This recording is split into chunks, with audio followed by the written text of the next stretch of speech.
noite. Abram todos comigo o Santo Livro, na segunda carta de Paulo aos Coríntios, no capítulo 7.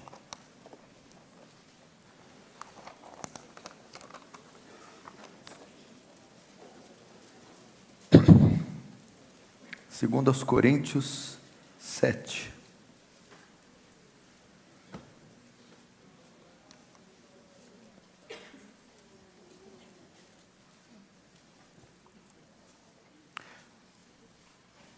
Verso 5 diz assim: porque chegando nós à Macedônia, Paulo que está dizendo aqui, nenhum alívio tivemos, pelo contrário, em tudo fomos atribulados, luta por fora, temores por dentro. Outras traduções, por fora combates, por dentro temores. Porém Deus, que conforta os abatidos, nos consolou com a chegada de Tito, e não somente com a sua chegada, mas também pelo conforto que recebeu de vós, referindo-nos à vossa saudade, o vosso pranto e o vosso zelo por mim, aumentando assim o meu regozijo. Somente até aí, deixa aberto, não feche. Feche os olhos mais uma vez. Pai Santo, diante de Ti nos colocamos mais essa noite, cônscios da nossa pequenez, da nossa debilidade, da nossa miserabilidade, da nossa ignorância, Senhor, cônscios da Sua majestade e da Sua glória. Senhor, que todo entusiasmo carnal cesse agora. Senhor, que todo espírito religioso, burocrático, litúrgico, seja todo dissipado. Que haja reverência e santo temor diante daquele que é 3 vezes santo. Toma agora mentes e corações cativos à Tua palavra. Que não haja distração, cansaço, dispersão, mas todos se curvem diante do Seu nome e da Sua palavra.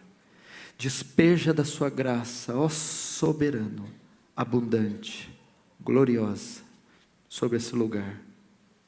E usa o Teu servo, Senhor, apesar de falho, pecador, miserável. Não deixe que as minhas debilidades impeçam o Seu poder de agir e de operar. Faz Teu reino avançar, Senhor. Receba a glória para Si e nos conforma à imagem do Seu Filho, em nome de Jesus. Amém. Presta muita atenção aqui no que nós vamos falar. Se puder, ninguém andando nem conversando, por favor. Vamos ter santo temor e santa reverência na casa do Senhor, no santo culto. Presta muita atenção. Hoje eu vim essa noite com um espírito bem pastoral, talvez diferente do que você está acostumado, você que acompanha o Defesa do Evangelho e vê as pregações que são postadas, são realmente algumas mensagens enérgicas, duras, agressivas, mas como eu faço em nossa igreja em Franca, tem momentos e dias que eu chamo o que são as pregações de pit stop. O que é um pit stop? Esse termo é usado na corrida automobilística, onde os carros são submetidos a dezenas de voltas, e chega um determinado momento que o combustível acaba, o óleo, o pneu se desgasta, e esses carros têm que parar no box, para abastecer, fazer uma pequena manutenção. Isso é chamado pit stop. Às vezes nós precisamos de um pit stop. Às vezes a caminhada cristã, ela é cheia de obstáculos, lutas, adversidades, combates. Paulo dizia que combateu o bom combate. Paulo diz que a nossa luta, fala de luta, de guerra. E a caminhada cristã é repleta disso, uma longínqua jornada rumo a Canaã, rumo aos céus. Nós enfrentamos demônios, bestas, feras, nós enfrentamos o poder do pecado, tenazmente nos assediando, nós enfrentamos o velho homem, a nossa carne que se inclina para o mal, nós enfrentamos esse mundo, e às vezes as guerras, as lutas são tão intensas, que assim como Paulo, viajando para Malta, aquele barco todo em tempestade se despedaça, eles chegam todos vivos em Malta, porém chegam aos frangalhos, fracos, destruídos. E nesse período é necessário fazermos um pit stop. Então hoje não vai ser uma pregação de caráter doutrinário, exortativo, vai ser um pit stop para aquele que está sofrendo, para aquele que está passando adversidades, para aquele que é de carne e osso, igual eu, igual o apóstolo Paulo, aquele que tem pensado em desistir. Talvez essa mensagem é para você, meu irmão, que tem chorado um choro amargo e derramado lágrimas nos cantos da casa, sozinho, sem que ninguém saiba. Aquele que está passando uma crise aguda no casamento, que a maioria desconhece, e até te critica, zomba, esnoba, mas só você sabe o inferno que está sendo. Talvez sejam filhos desviados nas drogas, perdidos em relacionamentos sujos, eu não sei. Talvez seja espiritual, você está vivendo um pavor, uma opressão maligna, pânico, medo,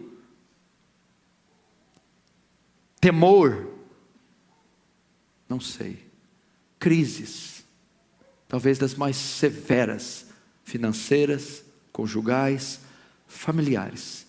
E você às vezes está orando: Senhor, até quando eu vou suportar isso? Uma crise existencial, um desejo de retroceder, desistir, jogar tudo para o ar. Quem sabe alguns pensando até em tirar a própria vida. O assédio é tão grande, a tentação é tão grande, a crise é tão grande, que você perdeu o controle, está prestes a sucumbir. Essa mensagem é para você, que às vezes sorri, glorifica a Deus, cumprimenta os irmãos como se nada tivesse acontecendo, mas sabe que no fundo, é desesperadora a sua situação. Eu quero, com a ajuda de Deus e com o texto que eu abri, tentar ajudar você, meu irmão, parar nesse box, fazer um pit stop, recarregar as baterias, as forças, como Elias, levanta, come. Por quê? Porque grande ainda é a sua jornada, você não pode parar. Quantos não perecerão se você desistir? Quantos não morrerão? Quantos não dependem do teu trabalho, da tua oração, do teu ministério, do seu discipulado, para prosseguirem? Você deve continuar. Provavelmente o apóstolo Paulo, ele escreveu essa carta na cidade de Éfeso. Ele está na sua terceira viagem missionária. Se você lembrar, Paulo, quando veio a Cristo, ele dá início à sua evangelização em toda a bacia do Mediterrâneo. E ele faz as suas chamadas 3 viagens missionárias. Essa viagem é a terceira. Ele está escrevendo essa epístola da cidade de Éfeso. E ele está chegando à Macedônia. E Paulo está sofrendo uma crise muito grande, muito grande. Ele está muito triste, ele está muito abatido. Como nunca ficou, o apóstolo Paulo está caído, emocionalmente, ferido. Ele está desencorajado, triste, sentindo muito só. Qual é o motivo? Ele escreveu a primeira epístola aos Coríntios, chamada da Epístola Severa. É uma epístola que Paulo pega muito pesado, e ele exorta severamente os coríntios. E ele recebe informações que os coríntios não gostaram, se arrepiaram, endureceram o coração, resistiram a Paulo, colocaram em dúvida o seu apostolado, e até ameaçaram botar Paulo para fora. E Paulo vai escrever a sua segunda epístola, essa segunda epístola, e ele deseja encontrar Tito, porque Tito estava na igreja de Corinto, e tinha notícias dele, a respeito dele. Então Paulo vai para Macedônia, onde estão ali as igrejas de Tessalônica, Bereia e Filipos. Provavelmente o lugar que passa esse texto é Filipos. Para você ter uma ideia do estado do abatimento de Paulo, era tão grande por causa da opressão de Coríntios, ele deixou de pregar o evangelho em uma cidade. Abra comigo para você ter uma ideia no capítulo 2 da mesma carta. Marca aí no 7 que você vai voltar, mas abra no 2.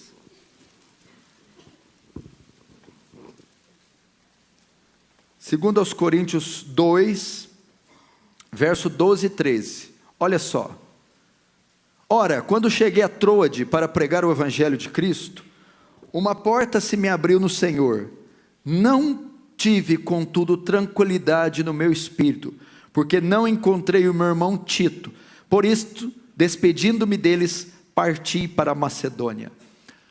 Vejam só, preste atenção. Antes de chegar na Macedônia, que é o que se passa no capítulo 7, uma porta se abriu para Paulo em Troade para pregar. Deixa eu te dizer quem era Paulo: o maior evangelista que já pisou nessa terra, o maior ganhador de almas que o mundo já conheceu. Paulo jamais perdeu uma oportunidade sequer. Agora o estado de angústia de Paulo era tão grande, a agonia, a crise que ele está vivendo era tão grande, que uma porta do evangelho se abre na cidade de Troade para pregar. Sabe o que Paulo faz? Desiste. O texto diz que ele não teve tranquilidade no espírito, porque ele não encontrou Tito. Tito tinha as notícias de Corinto. Corinto estava molestando Paulo, resistindo Paulo, e ele estava muito abatido. Então ele deixa Troade e ele não consegue pregar. Irmãos, deixa eu te dizer, uma pessoa que está abatida, vivendo uma crise emocional, sofrendo agonia e aflição, ela não consegue executar suas tarefas. Foi assim com Elias. Elias caiu em depressão. Já basta, que eu morra, não sou melhor que os meus pais. Desistiu do ministério profético. Talvez você está assim, no seu limite. Talvez você era um ministro do evangelho e deixou por causa da pressão e da crise. Talvez o seu casamento está sucumbindo, está um inferno, porque você perdeu o controle. Talvez você desistiu da faculdade, ou suas notas caíram muito, por causa da crise emocional que você está vivendo. Talvez não consegue folhear a Bíblia, não consegue ler ou entender, por causa da crise. Não consegue evangelizar, testemunhar, não consegue render no seu trabalho. Você está se comprometendo por causa da crise que você entrou, como o apóstolo Paulo. Então ele ruma para Macedônia, onde eu vou discorrer a história. E ele começa quando chegou na Macedônia, verso 5. Porque chegando a Macedônia, agora o 2 Coríntios 7, verso 5. Porque chegando nós a Macedônia, nenhum alívio tivemos. Pelo contrário, em tudo fomos atribulados. Na versão que eu escolhi, nossa carne não teve repouso algum. Quando chegamos a Macedônia, nossa carne não teve repouso algum. Presta atenção. Paulo já estava nesse estado e chega na Macedônia. Quando ele chega, e a obra dele consistia em evangelizar, o que ele diz? Nossa carne não teve repouso nenhum. Como não bastasse a aflição pela rejeição dos coríntios, agora a nossa carne. Carne aqui fala do corpo, o físico. Paulo estava chegando à exaustão. Paulo estava exausto. A carne não teve repouso algum. O homem já estava oprimido, machucado, deprimido, solitário, triste, e agora luta com a exaustão do corpo, trabalho, estresse, perseguição, sofrimento, insônia, dores de cabeça, dores intestinais. A nossa carne não teve repouso algum. Talvez é o seu retrato, os combates da vida. As lutas numa cidade como São Paulo, metrô, ônibus, o estresse do trânsito, o estresse da cobrança profissional, cobrança familiar, os filhos, o colégio, o ministério, o plantio de igrejas, o ir, o vir, o trabalhar, isso está estressando você. Quando chegamos, nossa carne, nosso corpo, nosso esqueleto, músculos, nervos, não tem descanso. Talvez é o seu quadro. Talvez você diz, pastor, você não sabe o que eu passei para chegar aqui, como foi meu dia, a hora que eu acordei, as conduções os transportes que eu peguei, como foi minha alimentação, como foi para eu estar aqui. É extremamente desgastante, estressante, exaustivo, morar em São Paulo, morar nessa metrópole, conviver com os embates, é um desgaste físico descomunal. Além de tudo, eu tenho que orar, eu tenho que ler as escrituras, frequentar os cultos, me guardar do pecado, eu lutar. É um combate devastador. Esse era o quadro de Paulo. Talvez é o seu. Talvez o seu problema em âmbito físico, e não vamos diminuir ele. Não é uma tentação, não é um demônio, não é físico. Eu não vou diminuir, o homem é feito de espírito e corpo. Talvez a sua dificuldade reside no físico, cansaço, doença, estresse, e você não consegue render, você não consegue ter intimidade com a esposa, você não consegue ter uma vida de oração plena, não consegue ler a Bíblia, não consegue evangelizar, não consegue participar de cultos, de discipulado, entrar num seminário, por conta da condição física. E porque o físico está assim, saturou, são anos, são meses, submetido a uma intensa grade de trabalho, a um intenso combate físico, por morar numa cidade dessa, e isso está te oprimindo. Pastor, eu não tenho forças, eu não tenho ânimo, eu não tenho pegada, eu não tenho empenho, porque eu saturei. Nossa carne não teve alívio nenhum. Talvez você que está me assistindo, o seu problema reside no físico. Talvez não é nem só por causa dos combates, são doenças. Você é diabético, você tem complicações nervosas, musculares, complicações no seu corpo, doenças que te debilitam e fazem você a mulher que você é, o homem que você é.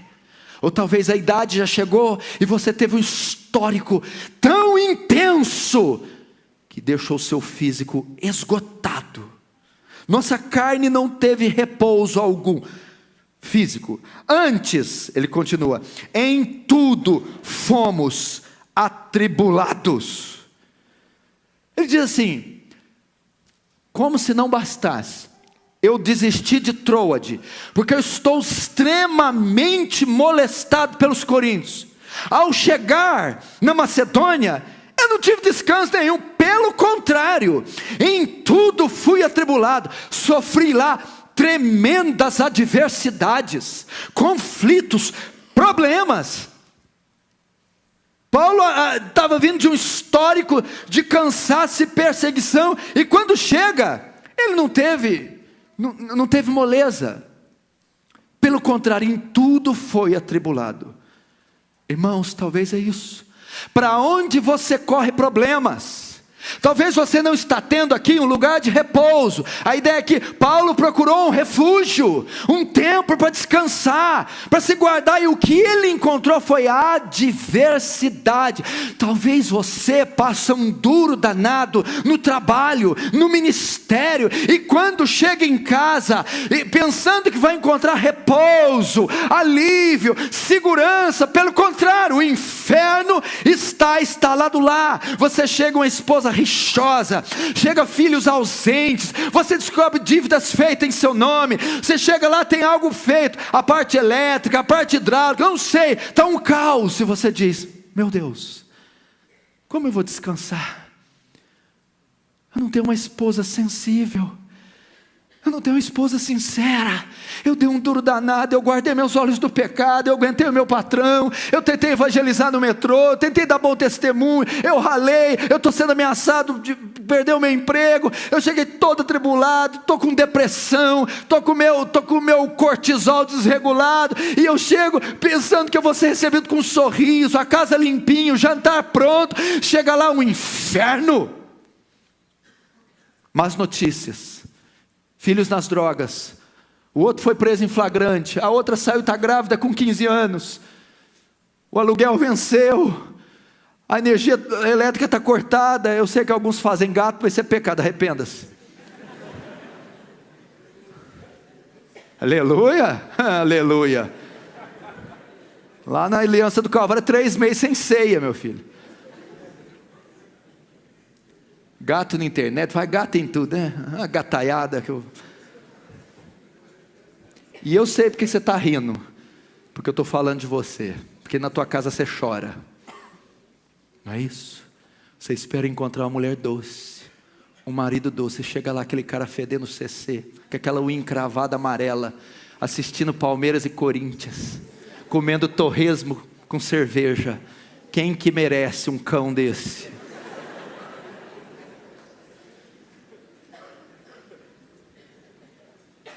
Quem merece? Paulo foi o caso de Paulo, irmão. Talvez é o seu, talvez é algum ministro que não encontra refúgio no seu presbitério, no seu concílio, no seu sínodo. Talvez é um pregador, um homem de Deus, um diácono, um homem santo, que não encontra alguém que o compreende. Lutas. É assim a vida cristã, irmão. É combate para plantar a igreja, é combate para evangelizar, combate para levantar dinheiro, recursos, é combate para pregar o evangelho. E quando você procura o seu quartel-general, o seu campo ali de recarregar as baterias, o que você encontra? Mais tribulação, mais desespero. Esse era o pobre apóstolo Paulo.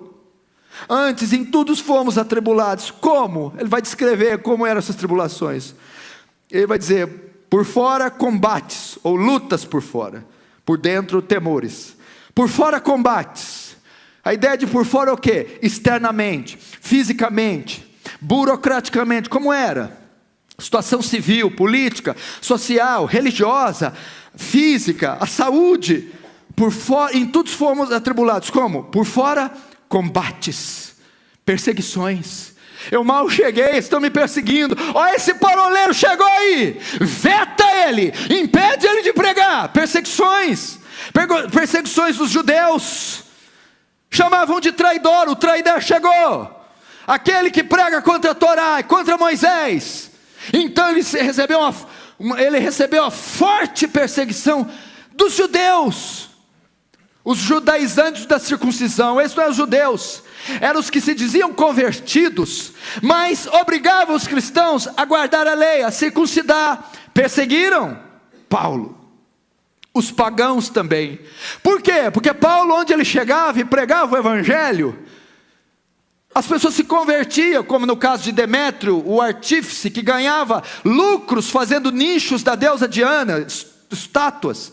E quando eles começavam a se converter, essas pessoas paravam de comprar ídolos, imagens, e o comércio mexia. Então os pagãos ficavam furiosímpios, os gentios.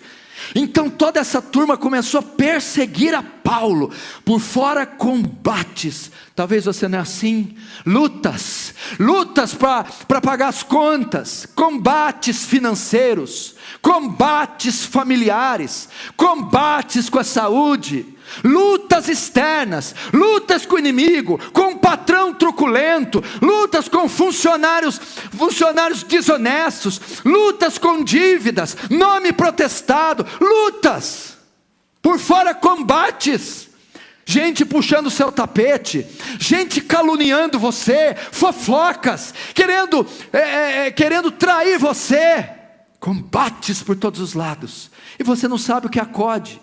Lutas para prestar uma prova para o vestibular, sustentar a casa, trazer mantimento, provisão, lutas de todos os modos e todas as formas, perseguições também, gente que oprime, você está mudando de igreja, você quer ser mais santo do que nós, você é um tal de reformador, e isso, calúnia, difamação, querem você, fizeram motim, conspiram contra você, oprimem você, caluniam você em redes sociais, como por fora combates. Esse era o estado de Paulo. E por dentro temores por dentro. Então imagina, toda essa luta externa, problema com filhos, problema com drogas, problema com conta, com dívida, com sino, com pastorado, com plantar igreja, com missões. Imagina imagina o estresse que é submetido. Paulo era apedrejado em Listra, Paulo foi jogado fora da cidade, dado como morto. Imagina esse homem com cãibra, esse homem com lesão muscular, fratura exposta, cheio de chaga, enfermidade, perseguição, dormindo como moribundo, escondido, toda essa moléstia, com dificuldade financeira, passando fome. Pode ser o retrato seu. E por dentro, temores. Que é isso? Angústia, medo, depressão, pânico, pavor, aflição, a morosidade dos coríntios, o ódio. Imagina como é que fica para a cabeça. Mas eu não sou o apóstolo mais santo, o escolhido, o homem de Deus. Por que ninguém me ama? Por que eles querem minha morte? Por que o Senhor faz isso comigo? Onde está a provisão dEle? Onde estão as promessas? Por que eu larguei tudo para estar aqui e sofro tanto? Meu irmão, são os conflitos internos que você passa. Vale a pena tudo isso? Vale a pena largar tudo para ser crente? Vale a pena largar minha igreja, que eu vivi tantos anos, mas que está equivocada doutrinariamente, e ir para outra? É assim, pânico. Será que eu vou conseguir? Será que eu sou salvo? Será que eu vou para o céu? Por que meus filhos fizeram isso? Por que minha esposa não confia em mim? Por que meu marido é assim? Pavor, pânico, por fora combates, por dentro temores. Talvez você chegou assim, esse é meu estado, pastor Paulo, esse é o meu estado, a minha carne não está tendo repouso nenhum, eu estou exausto, eu estou doente, eu estou sofrendo embates, em tudo fui atribulado, e quando eu procuro um lugar de refúgio, quando eu procuro um sorriso doce, um conselho amigo, uma provisão, tudo que eu encontro é traição.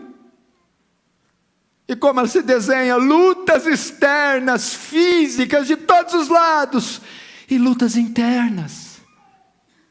Será que esse não é o seu quadro, meu irmão? Você não entrou aqui assim?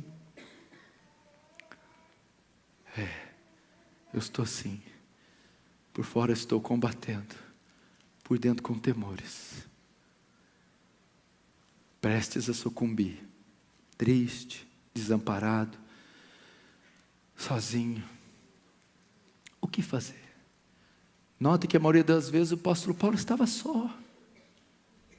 Vai se abrir para quem? Ou ele que é o apóstolo? Quem ele vai confiar? Talvez você está assim, eu não posso me abrir com ninguém, confiar em ninguém, puxam o meu tapete, apunhalam-me pelas costas, não tenho com quem desabafar, não tenho com quem me curar, não tenho condição financeira. De onde virão os recursos? Como se livrar de tudo isso? Como caminhar mais um passo com essa tonelada, esse fardo nas costas. Remédio para dormir, remédio para acordar, antidepressivos, psicotrópicos. Você vive dopado. Mas há uma saída para você. Há uma solução, e eu quero que você não perca a esperança. Mentiu para você quem te diz que vida cristã é colônia de férias, é prosperidade, riqueza e saúde. Mentira! Jesus diz: no mundo tereis aflições. Muitas são as aflições do justo. O que fazer? Note que Paulo agora continua. E agora vem o alívio. Porém Deus que conforta os abatidos, até aí, mas Deus que consola os abatidos. Meu irmão, deixa eu te dizer, Deus está pronto, sempre disposto a consolar, mas Deus que consola os abatidos. A ideia é essa aqui, meu irmão: eleva os meus olhos para os montes, de onde me virá o socorro? É Paulo parafraseando Davi. Da onde? Dessa inundação de trevas, de perseguições e aflições, daqui do profundo abismo, Salmo 130, de onde me virá o socorro? Então ele responde: o meu socorro vem do Senhor, que fez o céu e a terra. É Deus quem consolará você, é Deus quem livrará você, é Deus quem sustentará. A hora que você tiver prestes a sucumbir, caindo, Ele virá e te erguerá e dirá: não temas, eu sou contigo. Deus que consola. A ideia é: Deus se preocupa com você. Deus está vendo você. Eu não sei quem você é, não sei o que você passa. Eu vejo blocos aqui, 1, 2, 3 e ali em cima, só blocos. Deus vê corações, indivíduos, a sua história Ele sabe, a sua, sabe tudo que você passou em 2017, tudo que você enfrenta, sabe como é que está a gaveta daquele armário, a despensa, a geladeira, a conta bancária, o casamento, os filhos, as veias, as artérias, os neurônios, cada partícula da sua vida. Deus conhece, Deus sabe o que está acontecendo, mas só Ele saber não significa nada. Não só sabe, mas se interessa por você, se interessa pelo seu problema. Lembra de Êxodo 3? 400 anos de servidão, Moisés vai na sarça e vai rogar a Deus: Deus, o povo, e Deus desce. Eu tenho visto a aflição do meu povo, porque eu vi os seus clamores e senti as suas dores. Você viu os verbos? Ouvir, ver, sentir. Deus vê você, não importa o buraco que você está, meu filho, aonde você trabalha, no túnel do Instituto Butantan, eu não sei aonde você está, o buraco que for, Deus vê você. Não importa onde você ora, a hora que você ora, se é uma oraçãozinha tímida, mirrada, se é num metrô, se é num bairro de periferia, aonde você levantar sua voz em oração, Deus ouve você.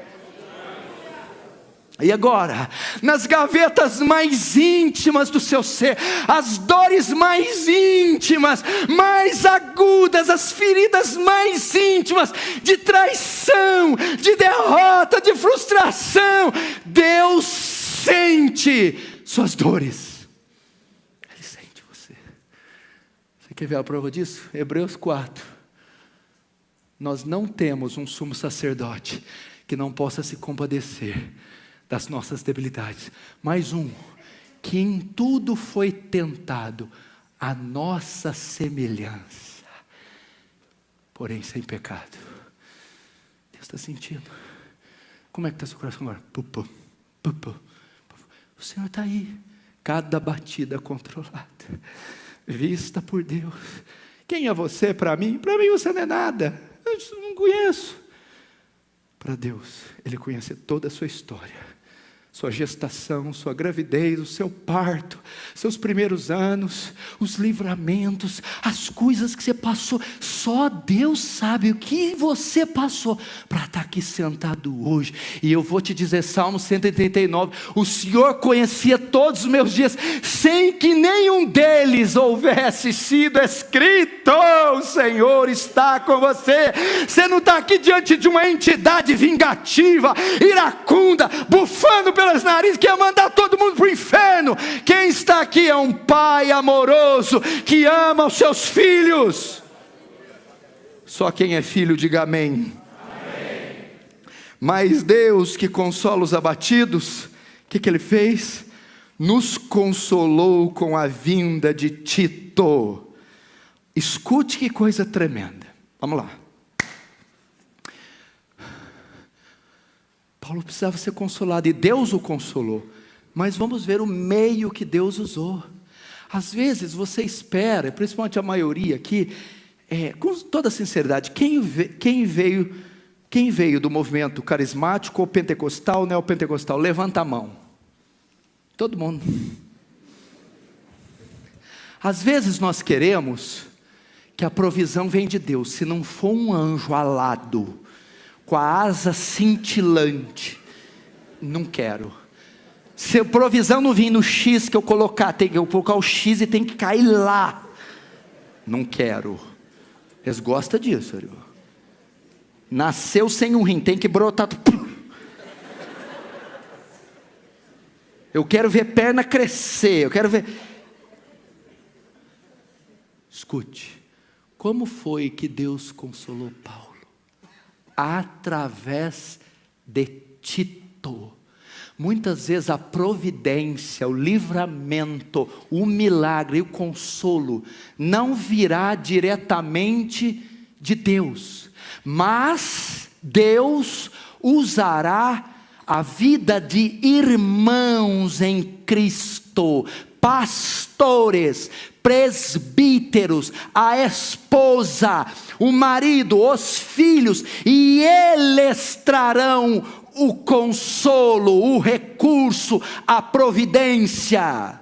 Significa que este irmão que está aí do seu lado, pode ser ele que vai trazer a resposta, a solução. Pode ser um irmão crente, um patrão crente, um vizinho, pode ser numa escola dominical, em uma comunhão, pode ser num culto, e Deus através do irmão vai trazer a providência. Romanos 12:15, alegrai-vos com os que se alegram, chorai com os que choram.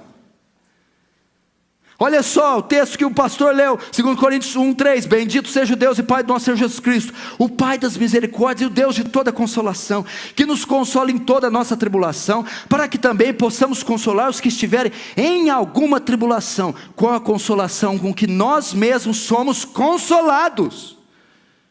Por que Deus me consola? Porque eu estou em tribulação, e Ele me consola em toda a minha tribulação, para que eu possa consolar todos aqueles que tiverem em alguma tribulação. Agora o que eu aprendo aqui? Presta atenção. Se Deus, para consolar Paulo, usou um irmão, e muitas vezes a provisão, o consolo, o milagre vem através de irmão, se vocês não cumprirem o koinonia, vocês serão impedidos disso. O que é o koinonia? Atos 2:42 em diante, quando o Espírito Santo é derramado, e dizia, e todos perseveravam, unânimes, na doutrina dos apóstolos, na oração, no partir do pão, e na comunhão, koinonia, relacionamento social. Não existe crente carreira solo. Você precisa se unir a um corpo, você precisa estar debaixo da autoridade de um pastor, você precisa participar da Santa Ceia, você precisa da oração do irmão, do consolo do irmão, do conselho do irmão, da correção do irmão. Eu sei que é muito difícil executar isso na cidade de São Paulo, porém não é impossível. Irmão, às vezes o testemunho do seu amigo de igreja, do seu irmão em Cristo, é a chave para o seu problema.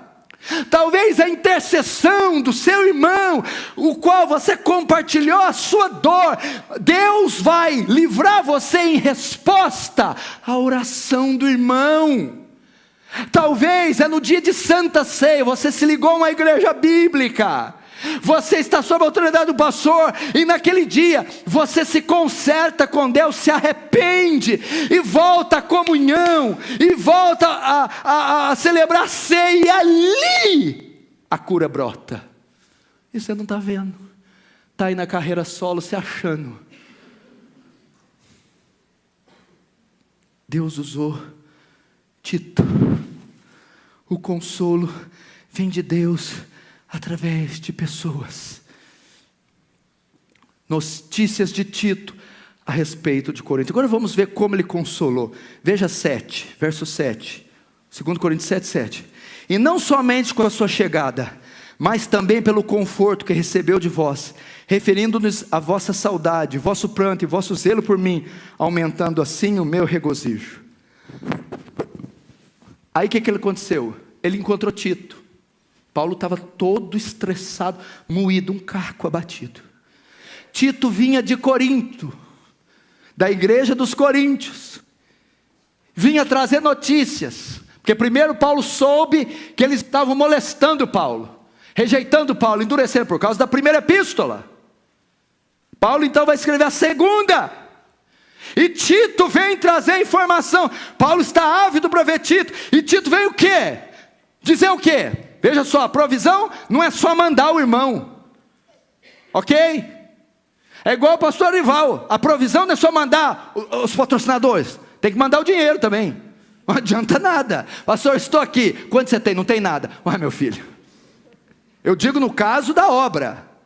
Tito não só chegou, e aí Tito, e aí Paulo, tudo bem? Tudo bem? Não, cadê a provisão, Tito? Cadê o antídoto? Cadê a cura, Tito? Cadê o milagre, Tito? O que seria? Eu quero a informação de Corinto. Tito chega, Paulo, fique tranquilo, os coríntios se arrependeram do mal que disseram, eles estão quebrantados, eles exageraram, eles foram rebeldes, obstinados em tratar você assim. Agora eles se retrataram, eles estão dizendo que estão com saudade de você, querem te ver, receberam sim suas duras correções. Está tudo bem, Paulo. Como foi que Paulo foi consolado?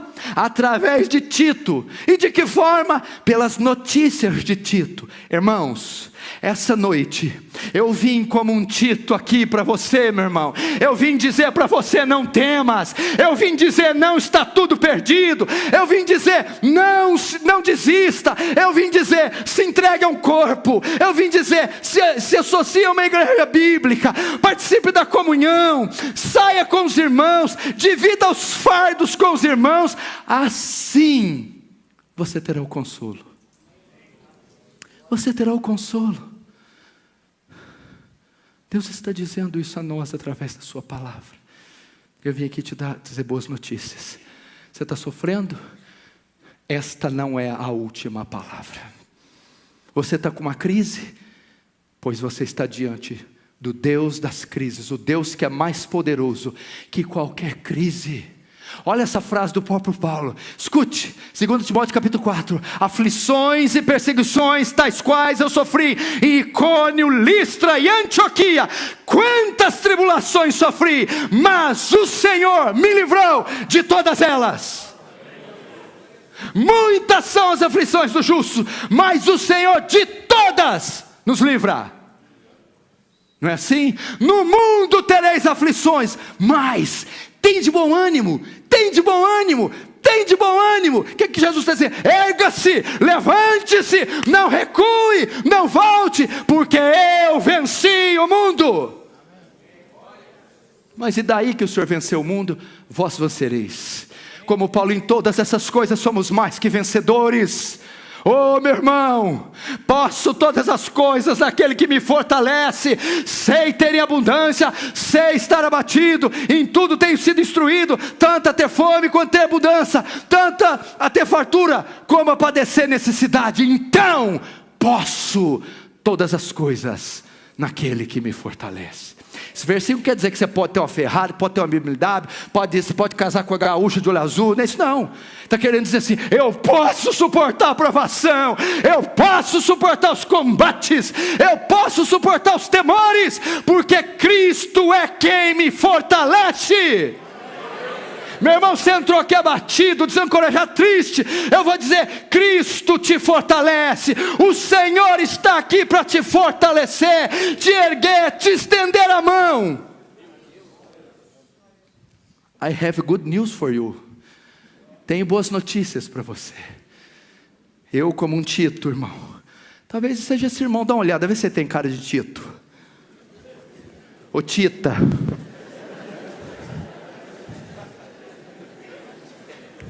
Tem um Titão aqui, ó, você precisar dele.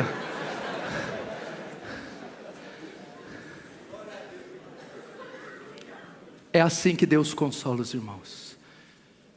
Agora eu termino com essa aqui. Escuta esta, pastor. Como que Deus consola os abatidos? Paulo está lá, borocochô. Deus envia Tito. Como que Tito consola? Com a boa notícia. Nós todos um dia estávamos oprimidos pelo pecado, destruídos pelas trevas, não tínhamos nenhuma chance. Querido, você tinha uma sentença de morte e você ia ser engolido pelo inferno. Se você andava segundo o príncipe da potestade do ar, do espírito que opera agora nos filhos da obediência. Mas 2000 anos atrás, dos céus, Deus envia o Tito celestial. E o que ele trouxe? A boa notícia, o Evangelion, a boa nova, que Deus amou o mundo de tal maneira, que deu seu Filho unigênito, para que todos que estão aqui ou me veem, não pereçam, mas tenham a vida eterna. Jesus Cristo é o Tito, e Ele tem boas notícias de redenção, perdão, reconciliação, adoção, justificação, santificação, glorificação nos céus. Vamos repetir esse lindo versículo comigo? Vai. Porque Deus...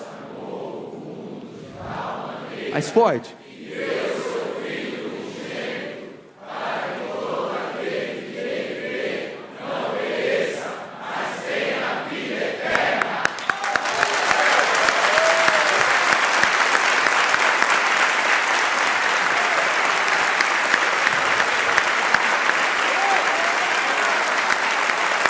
Glória a Deus. Mais forte.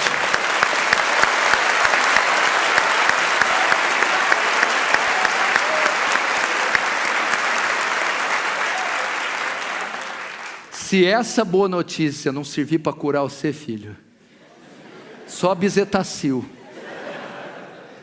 Essa é a boa notícia. Agora vamos aproveitar a euforia, irmãos. Pastor Erival não está brincando. Essa cidade é um inferno, irmão.